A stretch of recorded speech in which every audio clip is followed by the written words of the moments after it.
waxay ugu yeereen inuu isla kooxdiisa ka soo horjeedo. Inta ka tashadeen ayay ku ballameen inaysan kubadda siin.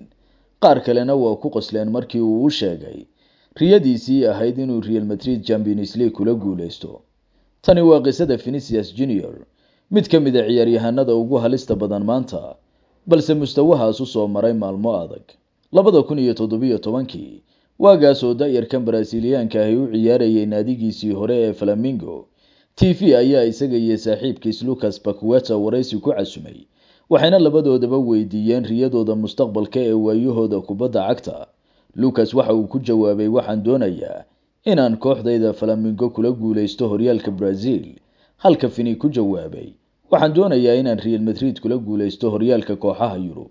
Cid walba oo halkaa joogtay ayaa ku qoslay riyada Vini, waxayna tuseen inay riyadaasi tahay mid maalmeed. Waxay ku yiraahdeen makaa dhab ah. Isna wuxuu yiri, ugu yaraan riyo weyn ayaan leeyahay. Sanad kadib, Vini wuxuu ku biiray Real Madrid isagoo xambaarsan riyadiisii ahayd inuu kooxdan Champions League la qaado. Sanadihii hore uma dhicin sidii uu rabay, oo taageerayaasha Real Madrid iyo ciyaartoyda kooxduba kuma qancin bandhigiisa garoonka.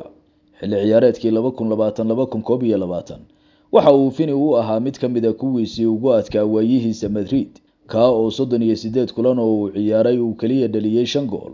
Isla xilli ciyaareedkaas kulan Madrid barbaro la gashay Mönchengladbach ayaa kaamiradu qabatay Karim Benzema oo Ferland Mendy ku leh, hasin ha u baasin kubadda Vini, hooyaday ayaan ku dhaartay waa uu inaga soo horjeedaa.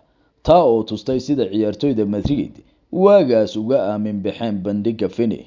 Ha yeeshee sanad kadib waayihii adkaa ee Vinicius waa soo gabagaboobeen.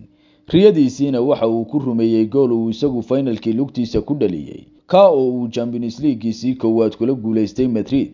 Maalmo ka horna waa uu labaystay, oo Champions League-giisii labaad ayuu Madrid la qaaday. Finalkana midkood ayuu dhaliyay 2 gool ee Madrid guusha ku heshay.